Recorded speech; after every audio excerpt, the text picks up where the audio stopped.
Pertama-tama mari kita panjatkan puja dan puji kehadirat Allah Rabbul Ijati, karena atas rahmat hidayah serta inayah Allah Ta'ala di siang hari ini kita semua digerakkan langkah kaki kita, digerakkan hati kita, tiada lain untuk melaksanakan kewajiban kita, yaitu melaksanakan ibadah sholat zuhur berjamaah. Sudah barang tentu wajib kita syukuri, mengaku Islam, mengaku beriman, dan tentunya Allah berikan kesempatan kita untuk kita semua untuk lebih dekat lagi kepada Dat yang menciptakan kita, yaitu Allah Subhanahu wa Ta'ala. Tak lupa salawat dan salam semoga tercurah limpahkan kepada baginda alam Habibana al-Mustafa Sayyidina Muhammad sallallahu alaihi wasallam. Tak lupa kepada keluarganya, sahabatnya, dan mudah-mudahan sampai kepada kita selaku umatnya. Amin ya rabbal alamin. Hadirin rahimakumullah, sudah kita ketahui bahwa tugas kita di dunia ini tiada lain ibadah. Tidak ada satu detik pun aktivitas kita yang kita lakukan kecuali semua itu diniatkan ibadah untuk kita semua. Wabil khusus ibadah yang disebut fardu, kita sholat pada umumnya mulai sholat subuh, zuhur, asar, maghrib, isya, itu adalah ketentuan mutlak yang wajib kita lakukan. Namun dari aspek lain pun tentunya kita niatkan ibadah. Lelah letih kita pagi usaha, siang usaha, malam sampai esok hari, dan terus perputaran 24 jam kita terus ikhtiar berusaha di dunia ini, tidak akan terasa lelah, letih, mengeluh jika semua itu kita niatkan ibadah karena Allah Ta'ala. Karena dengan ibadah inilah kita semua diberikan ketenangan oleh Allah Ta'ala. Manakala kita bekerja, Allah berikan ketenangan, ketentraman, kedamaian. Hasilnya maksimal yang kita harapkan. Hadirin rahimakumullah, bahwasanya dijelaskan dalam kitab Al-Barjanji, wasta'inu bihaulillahi ta'ala wa quwwatihil qawiyah fa innahu la haula wa la quwwata illa billahil aliyil azim. Tentunya kita minta tolong pada Allah Ta'ala. Tidak ada daya dan kekuatan bihaulillahi ta'ala kecuali kekuatan daya yang telah Allah berikan. Fa innahu, maka sesungguhnya la haula wala quwwata illa billah, tidak ada daya dan kekuatan kecuali itu datangnya dari Allah Ta'ala. Badan yang sehat, kuat, kekar, itu bukan datangnya dari kita sendiri. Tentunya ada yang menggerakkan, ada yang mensehatkan, yaitu Allah Ta'ala. Mata yang begitu sehat menatap indahnya dunia ini. Tangan yang begitu kuatnya memekal, memegang, meraba. Kaki yang begitu sehatnya melangkah, berlari. Semua itu ada yang menggerakkan. Siapa? Allah Ta'ala. Dipandang sukses, punya jabatan, kekayaan yang berlimpah, katanya dengan usaha maksimal, etos kerja yang luar biasa. Bukan. Itu syariat, tapi hakikat yang menentukan keberkahan adalah Dat Allah Ta'ala. Orang sakit berangkat ke dokter, itu namanya syariat. Perantara bagaimana Allah Ta'ala memberikan ridho dan memberikan kesehatan.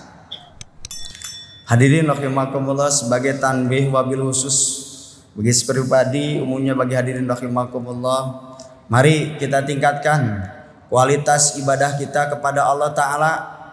Tangan kita gunakan ibadah, mulut kita gunakan ibadah, mata, telinga, kaki, organ tubuh yang ada pada diri kita semua, ini fasilitas manakala wajib kita gunakan untuk ibadah.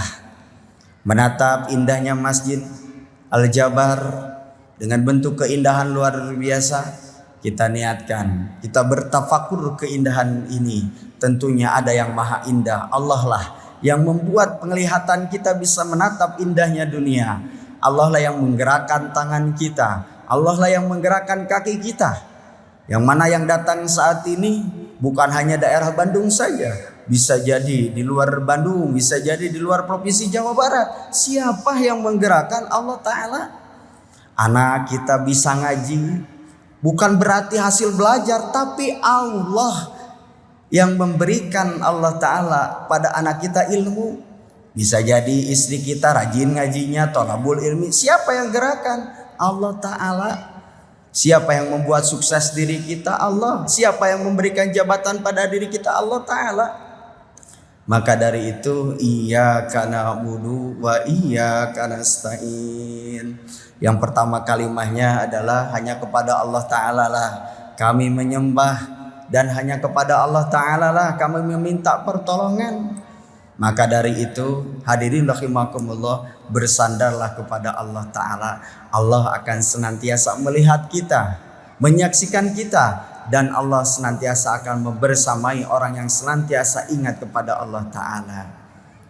Barang siapa yang ingat Allah, maka Allah akan ingat dirinya dalam situasi kondisi apapun. Jika Allah uji diri kita dengan bentuk musibah cobaan, Allah siapkan kesabaran yang kuat pada diri kita. Jika Allah uji diri kita dengan bentuk kebahagiaan, Allah sudah siapkan diri kita sebagai hamba yang senantiasa bersyukur. Inilah konsep di dunia ini, bersabar, bersyukur kepada Dat yang menciptakan kita, yaitu Allah Ta'ala.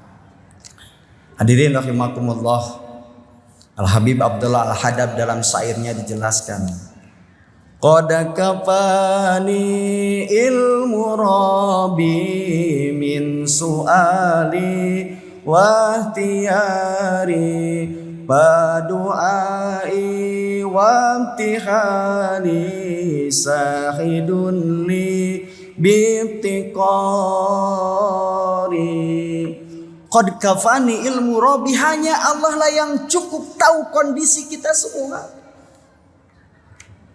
Min su'ali, daripada permasalahan yang kita lalui, yang kita hadapi saat ini, hanya Allah yang tahu.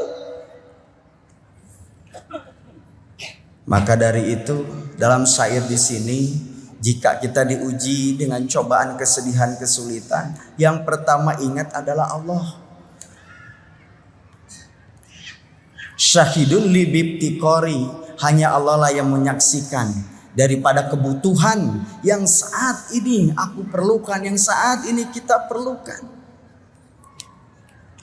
Hadirin rahimakumullah, dalam hadis qudsi dijelaskan, yaqulu, Allah Ta'ala berfirman bahwasanya subhanahu wa ta'ala, dan Allah Ta'ala berfirman, ya ibni Adam, hai anak Adam, tafarraqat li ibadati, segeralah bergegas untuk meluangkan waktu untuk ibadah kepada Allah Ta'ala. Langkah kaki kita kemanapun kita melangkah diniatkan ibadah. Apa yang dilihat, apa yang disaksikan, apa yang akan dilakukan diniatkan ibadah. Allah Ta'ala menjelaskan, barang siapa yang meluangkan waktu untuk ibadah, ibadah bisa jadi baca Quran, ibadah bisa jadi tafakur alam, ibadah bisa berupa kita sedekahun jariyah, kebaikan. Banyak sekali yang disebut ibadah. Barang siapa yang melakukan ibadah, meluangkan waktu untuk ibadah, maka sodorokal gina, hatinya akan senantiasa kaya. Bagaimana hati yang kaya? Jika orang lain mendapatkan kebahagiaan, tidak muncul dalam hatinya iri dengki. Jika orang lain diberikan jabatan tertentu, hatinya tetap legowo menerima. Hatinya akan senantiasa kaya, tenang, sabar, tentram. Allah uji itu dengan berbagai masalah, dihadapi dengan ketenangan. Allah uji dengan kesedihan, Allah siapkan solusi min haitsu la yahtasib, yang tidak disangka-sangka. Maka dari itu hadirin rahimakumullah, jika hati kita ingin kaya, hati kita tenang, tentram, dikala diuji tenang, dikala diberikan kebahagiaan bersyukur. Di antaranya luangkan waktu kita untuk ibadah. Kemudian apalagi wa asaddu fakruhu, Allah Ta'ala tidak akan menyempitkan. Allah Ta'ala akan senantiasa menutupi daripada kepakiran kita. Apa yang dimaksud fakir? Fakir ada miskin, ada fakir. Fakir serba kebutuhan, maka Allah Ta'ala akan mempersiapkannya. Kita tidak akan merasakan kefakiran, tetapi kita semua akan merasa kecukupan. Hidup jongjon ibadah, tentram, punya anak soleh, bisa baca Quran, bisa kumpul tolabul ilmi, bisa berkumpul dengan keluarga. Inilah yang disebut keluarga yang luar biasa, difasilitasi di dunia dan telah dipersiapkan nanti di akhirat menjadi hamba-hamba Allah yang senantiasa bertakwa. Terus bagaimana sebaliknya bagi orang-orang yang tidak meluangkan waktu untuk ibadah? Sebaliknya, saudara kasuglan, hatinya akan senantiasa liputi dengan bentuk kesibukan. Hatinya sibuk memikirkan kebahagiaan orang lain, hatinya sibuk memikirkan kebahagiaan orang lain, hatinya sibuk memikirkan jabatan orang lain. Semuanya diliputi berbagai masalah orang lain yang datang pada dirinya, padahal sebenarnya ada masalah yang ada pada dirinya harus segera dituntaskan. Itulah karena waktunya tidak diluangkan untuk ibadah kepada Allah Ta'ala. Dan Allah Ta'ala lam yasuddu faqruhu, Allah Ta'ala tidak akan menutup kefakirannya. Senantiasa diliputi dengan bentuk kekurangan. Allah sudah berikan rezeki A, minta yang B. Allah berikan rezeki yang B, minta yang C. Terus berada dalam kondisi kekurangan. Hadirin rahimakumullah, bahwasanya kita di dunia tidak ada yang tahu sampai kapan. Tak tahu esok lusa, tak tahu sampai kapan. Maka dari itu hadirin rahimakumullah, kita manfaatkan usia kita tiada lain untuk ibadah kepada zat Allah Rabbul Izzati. Bagaimana diri kita merasa tenang? Pagi hari kita baca Quran, siang hari kita baca Al-Quran. Dari 24 jam kita luangkan baca Quran. Dari 24 jam kita luangkan untuk tolabul ilmi. Dari 24 jam kita luangkan untuk empati, berbagi kepada orang-orang di sekitar kita. Dengan inilah hidup bermakna. Khairun nas anfa'uhum linnas. Sebaik-baiknya manusia adalah manusia yang senantiasa bermanfaat bagi orang lain.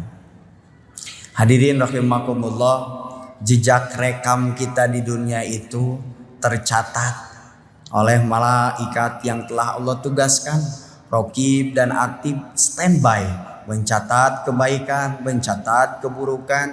Tidak ada satu amalan yang terlewat untuk dicatat. Jika kita berdampingan dengan teman kita, tentunya hati kita tidak akan tahu. Walaupun badan kita dempetan, tetap hati kita tidak dapat diketahui oleh teman kita. Tapi hakikatnya Allah mengetahui isi hati kita. Allah mengetahui setiap amalan yang kita lakukan. Baik pun kita bersembunyi di tempat yang jauh tanpa ada orang pun sekalipun, tapi tetap Allah mengetahui amalan kita.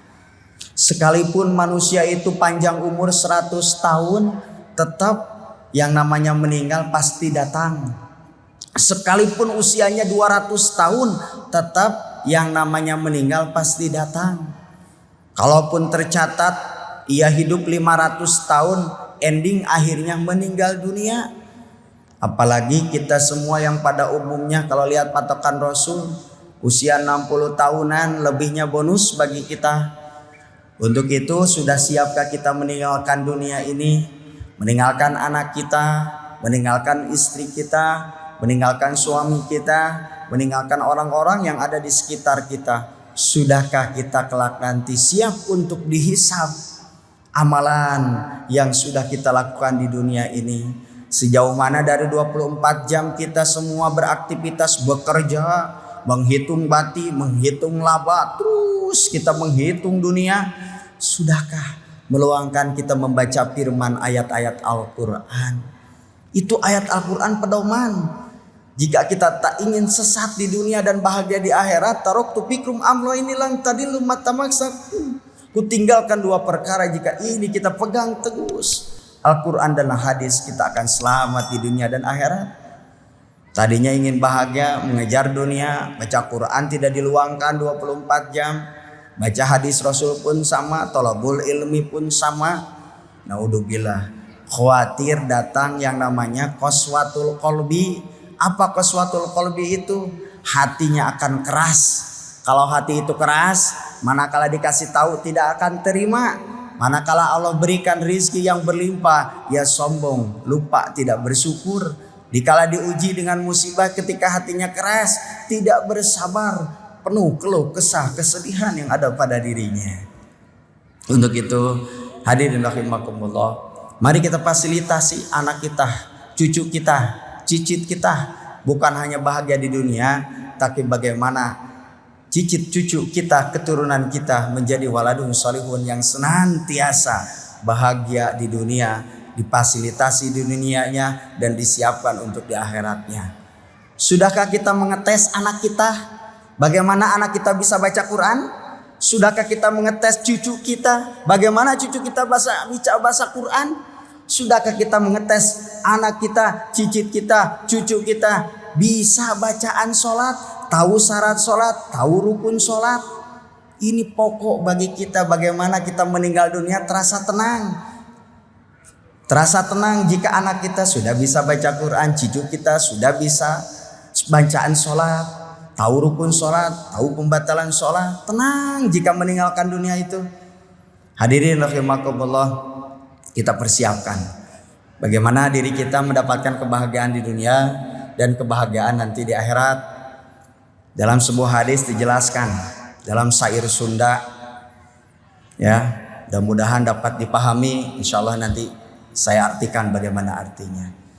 Nu ngocor di alam kubur tilu dina hadis Rasul, hiji sodakoh jariyah bari ikhlas karena Allah, dua gaduh ilmu manfaat bari di alap manfaat, tilu gaduh putra nu soleh ngadoakeun teu weleh-weleh. Itu hadirin rahimakumullah. Jika kita sudah mempersiapkan 3 hal ini, kita akan tenang meninggalkan dunia. Karena hakikat di dunia tidak lama. Banyak yang usia muda, bahkan baru lahir pun bayi meninggal. Usia SD meninggal, usia SMP meninggal. Jadi patokannya bukan usia tua dan muda. Ajal itu akan datang pada diri kita. Tentunya kita harus persiapkan. Salah satu persiapkannya bagaimana kita bahagia nanti di alam barzah. Apa amalannya? Sebagaimana syair yang barusan saya sampaikan. Yang pertama, shadaqatun jariyah. Perbanyak sedekah jariyah. Sedekah itu apa? Kebaikan yang kita lakukan, baik dari harta kita, tenaga kita, pikiran kita untuk berjuang di jalan Allah. Silakan berikan pemanfaatannya bukan hanya untuk diri kita, tapi untuk orang-orang di sekitar kita. Yang kedua, ilmu yang manfaat. Bisa ngaji alif batasa, ajarkan. Bisa ilmu, baik ilmu agama, ilmu umum, ajarkan. Bisa jadi ibu-ibu ngajarin masak orang lain. Manakala meninggal jariahnya dari hasil ilmu itu. Dengan ikhlas. Aku bisa hanya ilmu seperti ini, ilmu umum, ajarkan. Bisa jadi dari ilmu kita, dari ilmu yang kita sampaikan, baik ilmu itu apapun, bisa jadi itu mendapatkan ridho Allah Ta'ala menjadi amal jariah. Yang ketiga, cetaklah anak-anak yang soleh-solehah. Tidak instan, tentunya diperlukan bimbingan dan pendidikan. Jika mampu kita didik oleh diri kita. Didik bagaimana anak bisa ngaji. Didik bagaimana bagaimana anak itu tahu Allah dan Rasulnya. Jika tak mampu, banyak sekali lembaga-lembaga yang dipersiapkan sebagai wahana pendidikan. Kita titipkan, kita selehkeun budak orang teh. Kita titipkan anak-anak kita kepada orang-orang yang tuntai kompeten dalam hal ilmu ini. Itulah yang disampaikan di siang hari ini. Itu sebagai wasiatut taqwa bagi saya pribadi, umumnya bagi hadirin rahimakumullah. Tatap anak kita, tatap istri dan suami kita. Jika kita sayang, bukan hanya sayang semata di dunia dan sayang di akhirat, maka kita persiapkan bagaimana kita bisa berbondong-bondong bersama di surganya Allah Ta'ala. Itulah yang dapat kami sampaikan. Wallahu muwaffiq ila aqwamit thoriq. Assalamualaikum warahmatullahi wabarakatuh.